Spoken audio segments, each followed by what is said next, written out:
Welcome to the Emerging Threats Group video. Today we will simulate a naval battle set on the 5th of May 2024. This will be between the US Navy and the People's Liberation Army Navy. As you can see here, it will be with USN DDGs, which will be armed with RGM-109Js, which is a variant of the Maritime Strike Tomahawk. It will be going up against the Chinese Squadron carrier strike group. This will be set on the 5th of May 2024 at 0200 Zulu. The location is the Western Pacific Ocean. The aim is to test the ability of the US Navy's destroyers' offensive and defensive capabilities against a contemporary Chinese carrier strike group. The USN ships are armed with Maritime Strike Tomahawks, specifically the RGM-109J Tomahawk Block 5A Maritime Strike Tomahawk. The US forces will consist of the following ships. We've got a Zumwalt class destroyer, which is the USS Zumwalt. We've got 3 Arleigh Burke class destroyers here, and they are the USS John Finn, Raphael Johnson, and Rafael Peretta. The air wing that the US will have is 6 times MH-60 Seahawks, and we also have 4 times MQ-8C UCAVs available. They're all from the HSM-77 Saberhawk Squadron. We also have access to 1 MQ-4C Triton, which is great for overwatch and discovering the location of enemy ships. The Chinese forces will consist of the following: their CV, which is the Shandong carrier. They also have a supply ship and 2 Type 55 destroyers, which, according to the US Navy and many others, are actually cruisers. The Chinese will also have 2 other destroyers and 2 frigates as well. The air wing will have 4 KJ-600 early warning aircraft, and there will also be a plethora of flankers involved as well. They have the J-15, which they have 24 of, and there's also the J-15S, which is a dual-seat model, which they have 6 of, and the J-15D, which is another dual-seater, but this one is set up for electronic warfare. They also have 6 Sharp Sword UAVs configured for reconnaissance duty, 4 ASW Super Frelons, and 10 Divine Eagle ASW helicopters. There will be no submarines in this scenario, so these will more just be there for the superficiality of it. The weather involved, there is moderate high clouds, so it's broken at 25,000 to 28,000 feet. There is no rain, and the sea state is 1, and you can see by the average temperature, the temperature is about 26 degrees Celsius. So as you can see here, we are off the coast of Taiwan, the Philippines, and China itself. In this scenario, we've got to think this is an occasion where the US carriers have either been taken out of play by Chinese anti-ship ballistic missiles, aren't allowed to go into the range circles of those ballistic missiles for political reasons or safety reasons, or are just outside of the area of operation due to various reasons. They could be political, it could just be there's other situations going on in the global theatre of conflict. So what we have here is Destroyer Squadron 1-5, a detachment of them, and the vessels were what we covered in the briefing. So, as part of this, we have almost 150 Maritime Strike Tomahawks. We also have SM-3 missiles, which are good for shooting down enemy ballistic missiles and satellites. However, there are no ballistic missiles in this scenario, so those won't be much use in this. We do have the enhanced Sea Sparrows, as well as SM-6s, SM-2s of various models, and again, for anti-submarine warfare, which isn't relevant in this, we have the RUM-139C, which are fired from the vertical launch cells of the destroyers involved. There are also guns and sea whizzers fixed, however we do not plan to get into gun range today, but those sea whizzers may come in rather useful.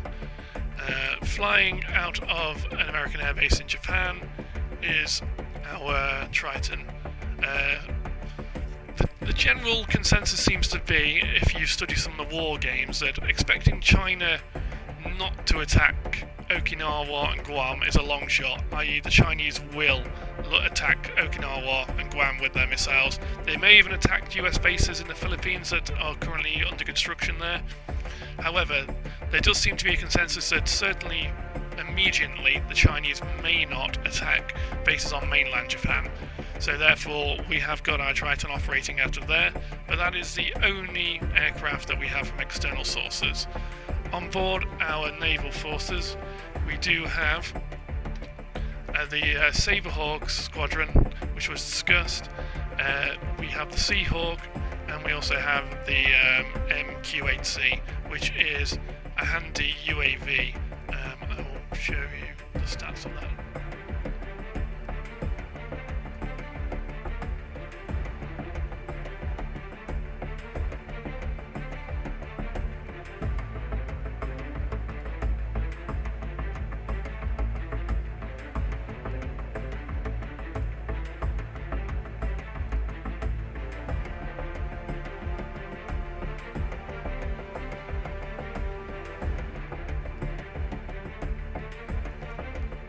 So as you can see, the MQ-8 Fire X UCAV at the moment is a hypothetical unit, but we do know the US are trialling these aircraft.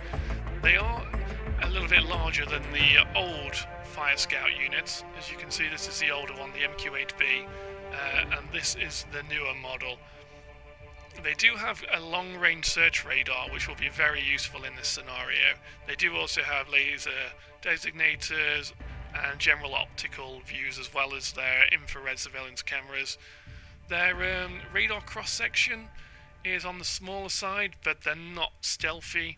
They're certainly nothing as stealthy as an F-35 or comparable aircraft.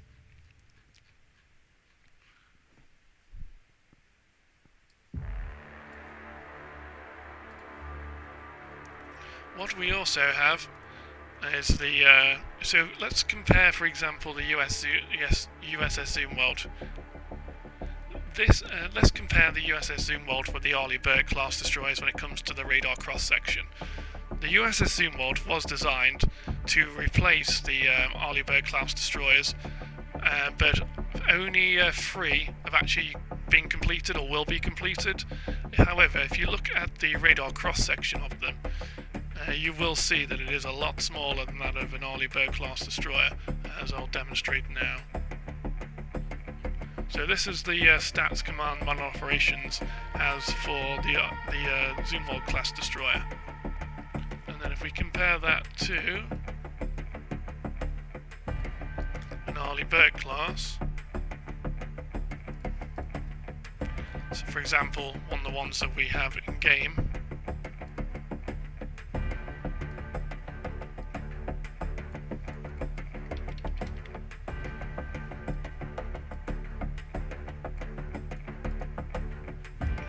so we have the SM-2 enabled Zumwalt class destroyer.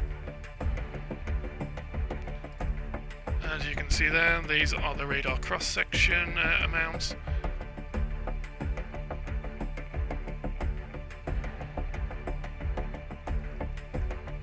And yes, as you can certainly tell here, the Arleigh Burke class is a lot bigger.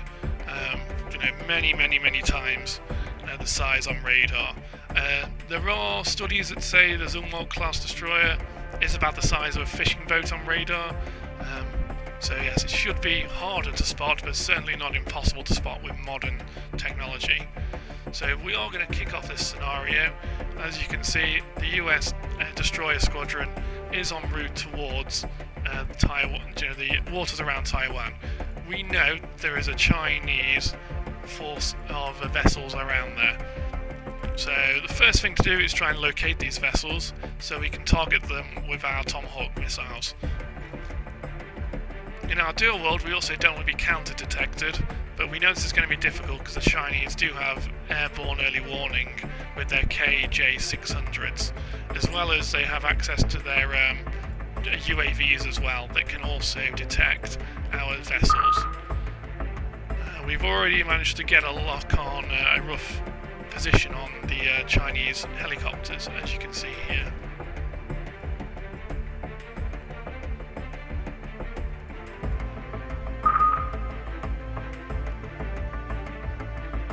It is unlikely these helicopters will bother us with how far they are out, and they will be concentrating on ASW duties.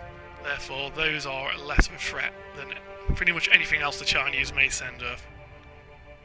I don't want to switch on the Triton's radar yet, because it will reveal its position to potential eavesdroppers in the Chinese fleet, and it has very little in the way of defensive capabilities. It does have tow decoys, which may help it distract the odd missile coming its way, but it's unlikely to stop a attack from the J-15s when it is detected. I also don't want to put it directly over the top of my forces, as that makes it easier for the Chinese to find me.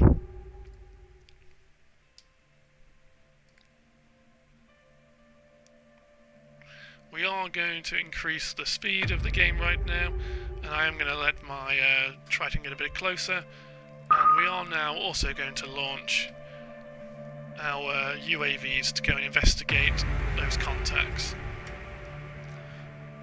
So we already have a bead on the KJ 600 position, and it has got its ASA radar on.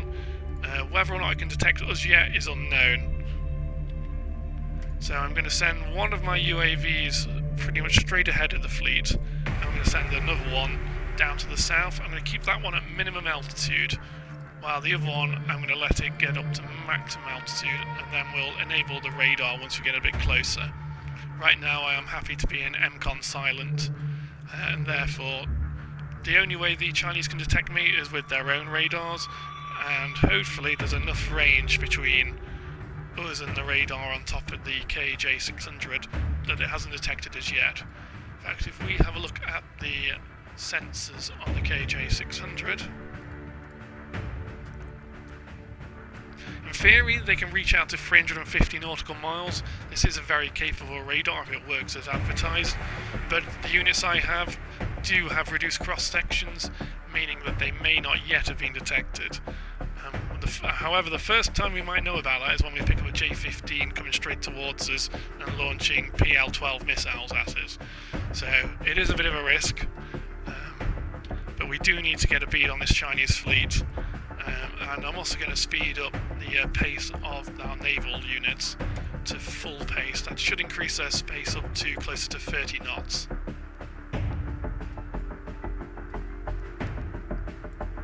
Meanwhile, one of my UAVs is down at 50 feet and is heading towards the islands just to the north of the Philippines, while my other one is making a beat towards these islands here, which we know roughly the Chinese fleet is in this area.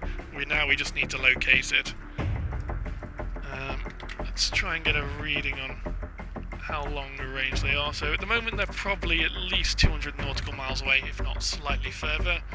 Our MQ-4 Charlie can get a readout to about 200 nautical miles, but again, some of these Chinese ships do have reduced radar cross-sections, and we want to wait until a little bit closer to make sure we do get a bit of more reliable reading on it.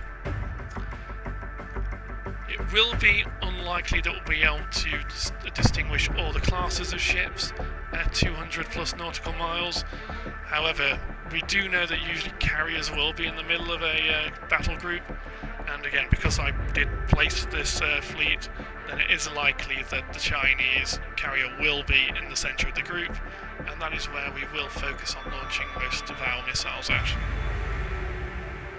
One thing that is great about the new variants of the Tomahawk, especially the Maritime Strike Tomahawk, is that it can be rerouted in flight. Therefore, should we launch all of our missiles at one ship, thinking that's a carrier, and then find out, for example, that's actually a supply ship, we can use the data links to then reposition those missiles and send them after other vessels. One thing that is worth keeping in mind is that this new Tomahawk is highly upgraded. It does have more modern imaging systems, as well as generic advanced DCM in this case that the command model machine gives to it. It does also have a good sized warhead, 311 kilograms, and it therefore can be targeted against a variety of units. However, it is not a stealthy weapon. It's nowhere near as stealthy as the new long-range anti-ship missile that the US are developing. At the moment, that's only in air launch configuration, What is worth pointing out is that Command Man Operations does feature a hypothetical surface-launched version of it, and we will be testing how that compares to this Maritime Strike Tomahawk in a later video against exactly the same target set. It will be interesting to see how it fares. There is also a long-range anti-ship missile B model, which is another hypothetical weapon that was cancelled back in the around 2009-2010 kind of time. This weapon was designed to be a supersonic version. It has a much shorter range, but as you can see here, it has a much higher top speed than both the long-range anti-ship missile, which is a surface launch variant, which has a maximum speed of about 600 knots. Again, if we look at the radar cross sections, that was much smaller than Maritime Strike Tomahawk. Its range is slightly shorter than the Maritime Strike Tomahawk, but it is longer than the supersonic version of the missile, which has a range of 300 nautical miles. It does have some very advanced secret technology, and again, both this and both variants of the long-range anti-ship missile do have a larger warhead than the Tomahawk. Looking at it again, it's the radar cross-section of the supersonic long-range anti-ship missile is larger than that of its subsonic counterpart, but it does look like it's got a smaller radar cross-section than all the Tomahawk missiles that we have in the database. How these weapons can go up against a Chinese battle fleet, we will find out. Right now, I'm going to move my Triton a little bit closer. Let's see if we can't get a bead on the Chinese forces now that we are a bit closer. We might be within 150 miles now. I don't want to... So right now it's highly likely that the Chinese AEW aircraft can detect my UAV. So I am going to risk switching the radar on. And yep, we now have a Chinese battle fleet, and we have got an exact location of the carrier as well. Therefore, I think it's time to unleash our Tomahawk bombardment. To do that, I am going to pause the game, and I'm going to set up my maritime strike. So what we have here is one of the Chinese frigates. So I'm going to assign 12 missiles towards each of those escorts.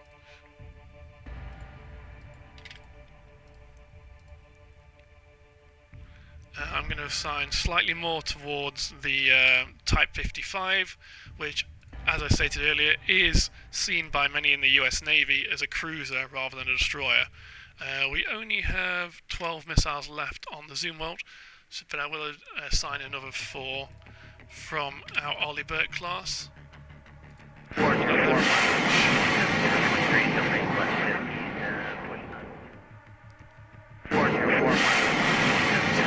So we have now got Tomahawk missiles leaving our... Now it is time to reposition and then prepare for a strike on the enemy carrier. So we're going to launch all 32 missiles from this Arleigh Burke class destroyer at it, and from one of our other ones as well. So we won't be launching a total of 64 Tomahawk missiles straight down the Chinese carrier. We will also launch a few at the Chinese supply ship. As you can tell by that siren going off, it does mean that someone is now shooting back at me as well. What that is, we will find out. It's most likely a Chinese J-15 engaging one of my UAVs, most likely the MQ-4C.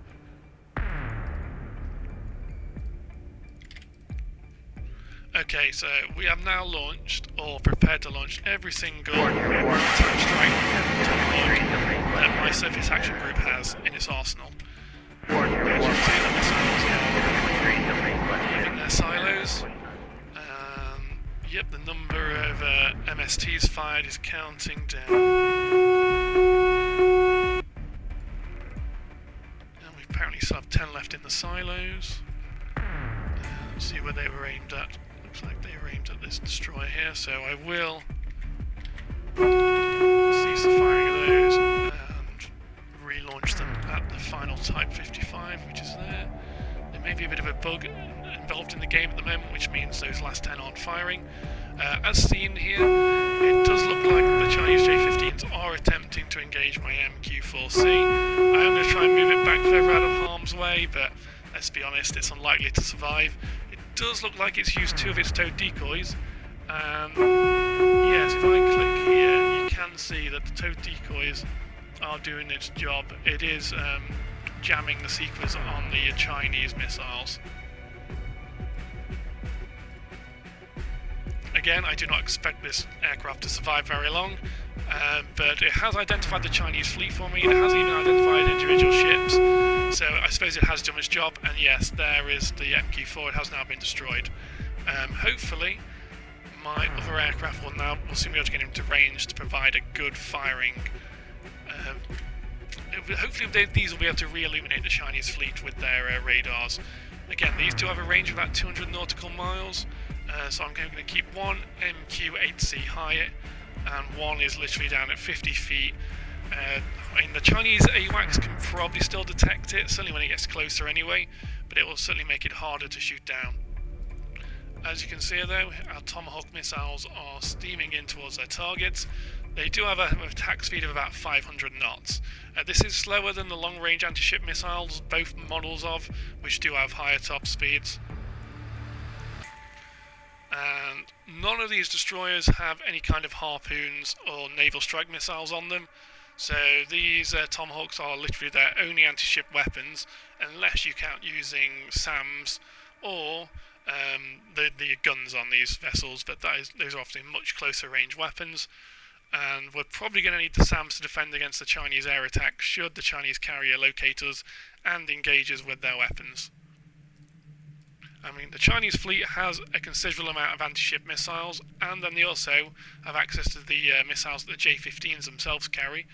We will find out exactly what those are. So if we type in the J-15, for example, here, the model that we're going up against is this one, and it does have advanced AESA radar. It does also have IRSTs, as well as, other tech that the Chinese have, which may or may not be as good as their Western counterparts. It's all a little bit hard to know with Chinese equipment. We would like to think that the West, especially the US and NATO, are further ahead, but unless war truly breaks out between China and the West, it's going to be hard to know realistically. What we do know is that a lot of Chinese weapons are based on Russian and Soviet weaponry, and that's seen from the Ukraine war. Much of those weapons have not done as well as advertised, although the Ukrainians seem to have done a pretty good job with some of them. But yes, going down to what anti-ship missiles the Chinese J-15 can carry, it does have access to the anti-radiation missiles, so the AS-17, which can be used against naval targets as well as land-based ones. And it should have access to anti-ship missiles as well. Just try and find them.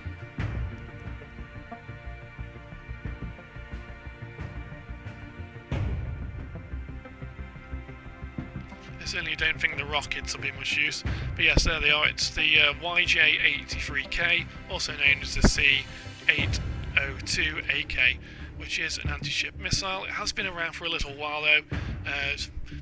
It's probably equivalent to the last generation of harpoons rather than the latest generations. But we'll click on the weapon and find out exactly how Command and Operations classes it.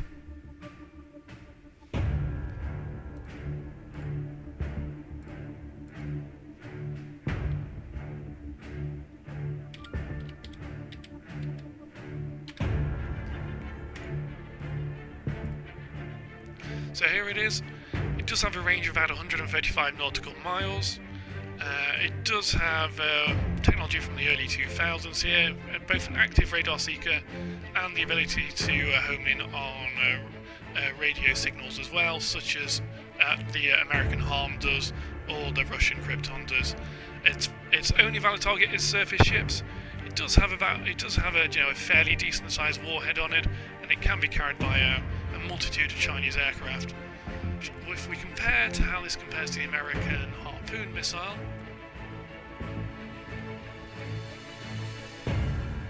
So if you think about the kind of harpoons that came out around that kind of time, you're probably thinking about the 84 kilo model, 2003.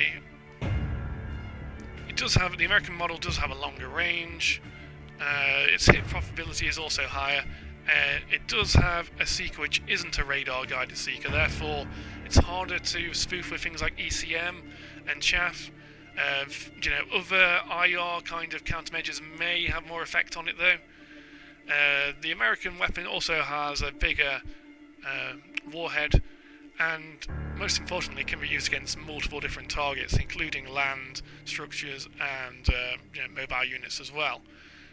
And again, it's carried by perhaps even more units.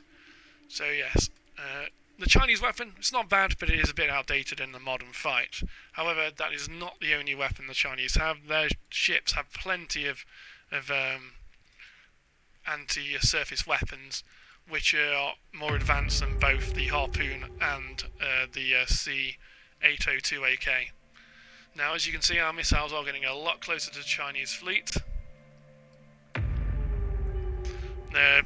The Chinese must have detected them by now. They have their AESA radar-equipped AWACS literally above it. If they don't have these on radar, I'll be very surprised. We can see if the Chinese have fired any SAMs at it yet. Doesn't look like it's the case. It looks like they have fired 7 PL-12s, but I believe most of, if not all of those, were against our MQ-4C. We have lost the location of the Chinese fleet at the moment, but I will switch on this radar on my MQ-8C, and yep, we've re-established lock on the Chinese ships. So the Tomahawk should automatically readjust their positions to hit these, and again, at the moment the game does seem to be slightly bugged, which is why these remaining 10 MSTs haven't fired, but I mean, let's be honest, if my 130 plus missiles don't make it through this layered defence, then I don't think an extra 10 are going to make an awful lot of difference. So now it's time to see just how much damage or not these missiles produce. Again, it's kind of surprising the Chinese haven't started firing on these yet. I mean, it is possible they have, and we just haven't. We're just not close enough to pick up the Chinese J-15's radar missions and missile launchers, but no, it doesn't look like they've fired yet. Again, our MQ-8C, that has probably also been detected, but let's be honest, the Chinese priority would probably be shooting down the incoming Tomahawks.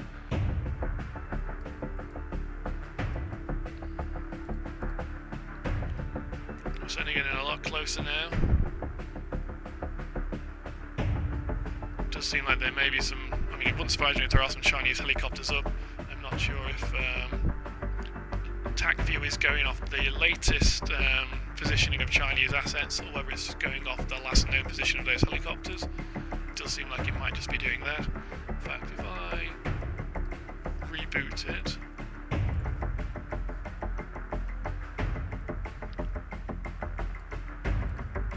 then yes, we get a more updated picture. So yeah, we now can see those Chinese ships in a 3D view. Let's see if we can't zoom in a bit more. Yep, there's the Chinese carrier that we have fired 64 missiles at. Now I've just got to hope that some of them at least get through. I mean, even if we don't destroy that carrier, then hopefully we can at least mission kill it. If we can stop the Chinese from launching fighters that can then attack our forces, that will be a nice bonus. At the moment we are losing because of a little loss of our UAV. I'm just trying to see if the Chinese have fired any more missiles yet. It does not look like it. It's very strange that the Chinese haven't started engaging the missiles yet, because again, it seems inevitable that they have detected them.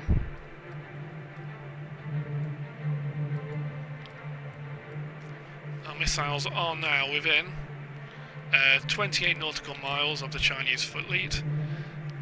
The Chinese do have some very advanced SAMs on these vessels. They have the HHQ-9A and B models.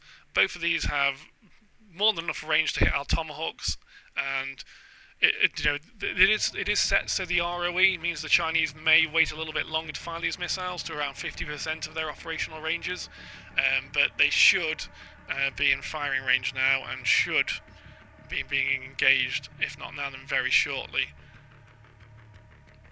Yes, it does look like some Chinese HHQ-9Bs have now been fired. Yep, and it looks like we are losing Tomahawks. Again, I'm surprised the Chinese waited that long to fire. But now the Tomahawks really are dropping like flies, as you can see. Let's have a look. Yep, the Chinese have now fired well over 60 SAMs. And the Tomahawks are struggling to get through.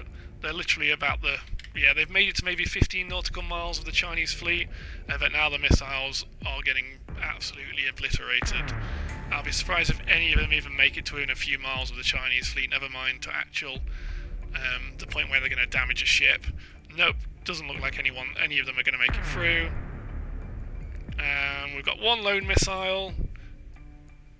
Can he do anything at all? I can reposition him to hit the China. Oh no, I can't even reposition him anymore because his own onboard radar came on, but now he's dead as well. So that is pretty much the extent of what a Chinese fleet can do to an American incoming missile barrage. I mean, that was almost 140 Tomahawks blasted out the sky within a matter of minutes, if not seconds there. So it does seem to show that unless you're going to do a combined, ops kind of strike on a Chinese carrier strike group, even launching 150 odd missiles isn't going to do much other than drain their SAM stocks, hopefully. Again, we will be testing this with the more advanced and newer long-range anti-ship missiles, but they do have a shorter range. And it does also seem that, the Chinese fleet probably has 250 plus advanced SAMs, so trying to get through on attrition alone, it's not going to go well. Certainly not within a single operation. You're going to need multiple strikes from multiple vectors, and probably add in some submarines as well to truly damage a Chinese fleet. So the next case is, how well can a US destroyer group do defensively?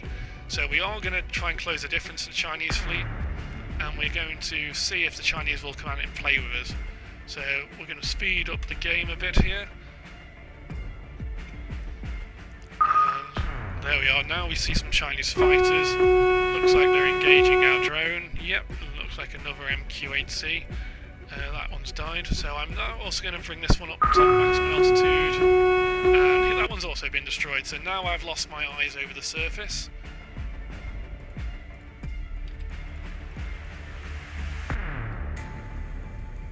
So now we really are relying on sensors from the destroyers. At the moment, they don't have any sensors active whatsoever. The radars, sonars, and offensive ECM is all offline. Still does mean now that the Chinese launch an air attack, we won't know about it until... So we found the Chinese UAV. Let's switch on our radars. So our missiles are trying to engage. I'm probably going to shorten our rate because it looks like those drones are a bit too far away for our missiles to hit. So by default, I've put all missiles to 50% range, because Command Modern Operations, some of its latest updates mean that even if missiles can say reach 100 miles, in theory, that pretty much means a cooperative target, and their fuel will burn out long before those 100 miles. So what the best way to do is to get a better chance of target engagement, a better, more successful chance of a kill, is to reduce the range, and therefore the missile should have more energy. So it looks like even 50% isn't enough in this case, so we will lower that down and we'll go down to 25% against like aircraft, but for weapons I'm going to reduce that down to 50%.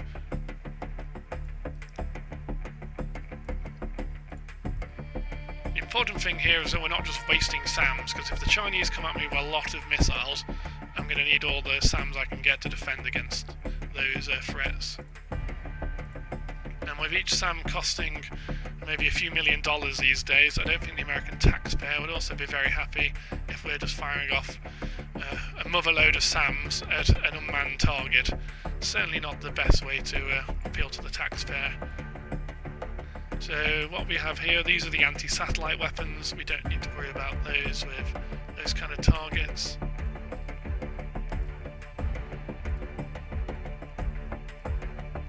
One of the fairly unique features about the ESMs, the Enhanced Sea Sparrows, is that they can be quad-packed. There's not many missiles out there that can currently do that.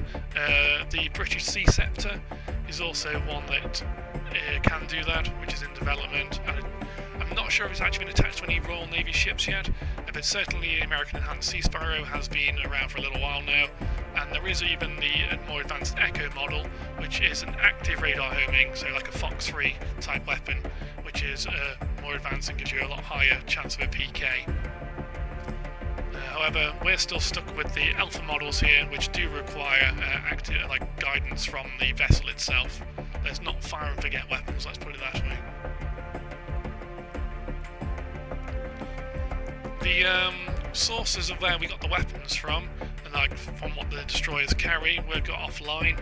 I will provide a source of those. Again, it is quite difficult, understandably, to find exactly what loadout an American destroyer is carrying in its vertical launch cells. It's probably not something they like to advertise to the general public, but as I say, there are some sources outlined that seems to suggest that around a third of the destroyer's weapons go towards offensive weapons, shall we say, like Tomahawks, and then most of the rest go towards defensive ones like SAMs and anti-submarine weapons.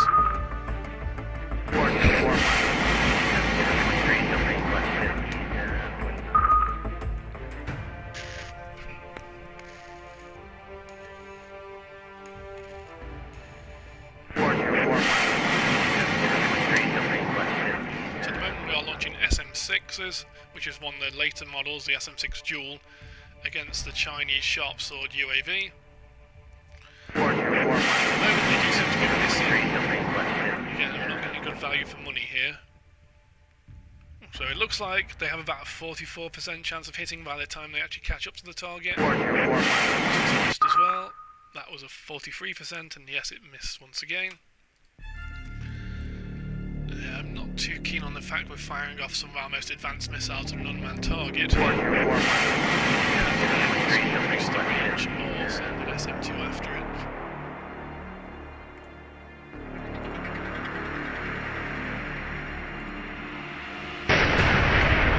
So we have taken out the Chinese UAV, but judging from the aircraft we now see being launched from the Chinese fleet, it looks like they have detected us, and that Sharp Sword UAV did indeed pass our location back to the naval forces, and the Shandong has now launched a offensive strike against us.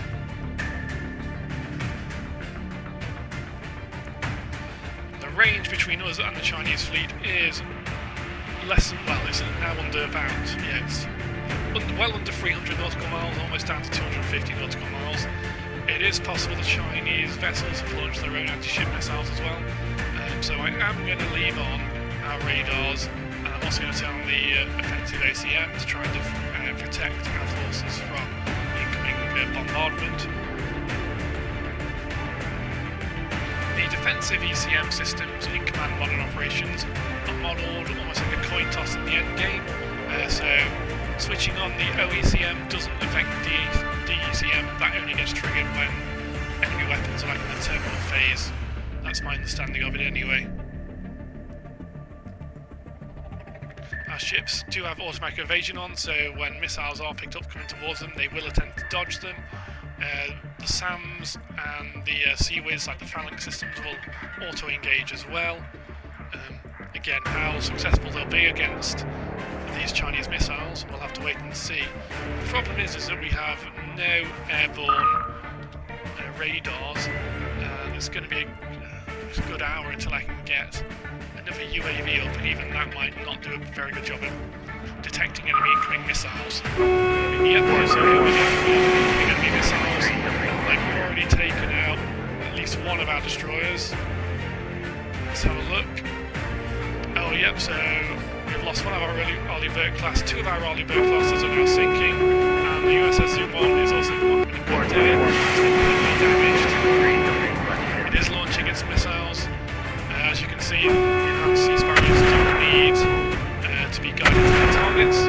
Considering it's been heavily battle damaged, it is still in the fight, but I mean, this might not even be the Chinese air attacks missiles. It might literally be just the ones coming from the fleet. We're not sure yet. We do see the Chinese J-15s are there, and it looks like the USS Zumwalt was about to bite the dust. Yep, and unfortunately our last Ollie Burkett can probably not defend against this many missiles, and it too has been defeated.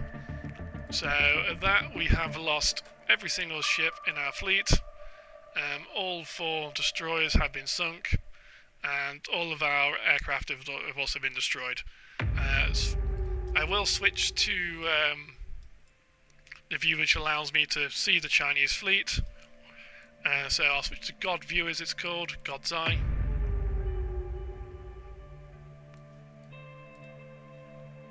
So as you can see here, the Chinese fleet, not a single ship has been damaged.